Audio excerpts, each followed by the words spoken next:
जानेवारीला वेळा अमावास्या आहे। धाराशिव जिल्ह्यामध्ये मोठ्या प्रमाणामध्ये लोक त्यांचं शेतीमध्ये वेळा अमावास्या करतात। आम्ही 5 वर्षामध्ये डेटा बघितले तर ह्या दिवशी जास्त दिवसाचा घरपुडी आणि रात्रीचा घरपुडी पण झालेले आहे। त्यासाठी सगळ्या नागरिकांना आव्हान आहे, काही सूचना पण आहे। खास करून पहिले सूचना आहे की तुम्ही बाहेर घरी जाताना तुमचं खिडकी दरवाजे कुलूप सगळं लावून जावा, कुठेही खिडकी वगैरे उघडून ठेवू नका। दुसरं आहे की तुमचं जे किमतीचं काही दागिने असतील या पैसे असतील ते तुमच्या घरी ठेवू नका। तुम्ही घरी ठेवले असलं तर काही सुरक्षित जागामध्ये ठेवा।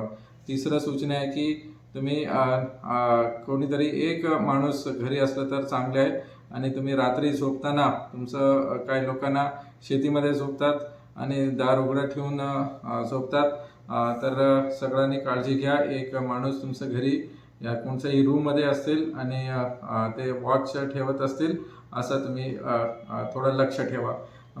चौथा, आम्ही प्रत्येक पोलीस स्टेशनमध्ये प्रत्येक ठिकाणी आमचं नाकाबंदी चालू असणार, आमचं पेट्रोलिंग चालू असणार आणि ग्रामसुरक्षा दल मार्फत आम्ही सगळं काही लोक आमच्या सोबत जोडलेले आहेत, त्यांचं ही मदत घेऊन आम्ही प्रत्येक ठिकाणी पेट्रोलिंग चालू असणार।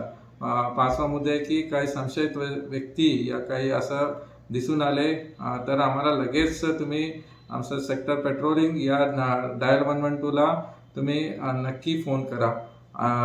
6वा मुद्दा आहे की तुम्हाला असं वाटलं की आमचं पोलीस तुमचं घरी येऊन थोडं पेट्रोलिंग करायला पाहिजे, वॉच ठेवायला पाहिजे, तर तुम्ही आमचं नियरेस्ट पोलीस स्टेशनला माहिती द्या। आम्ही नक्की आमचं बीट मार्शल पोलीस तिकडं पाठवून देऊ, जेणेकरून तिकडं एक तुमचं घरी या तुमचं गावामध्ये व्हिजिट होईल।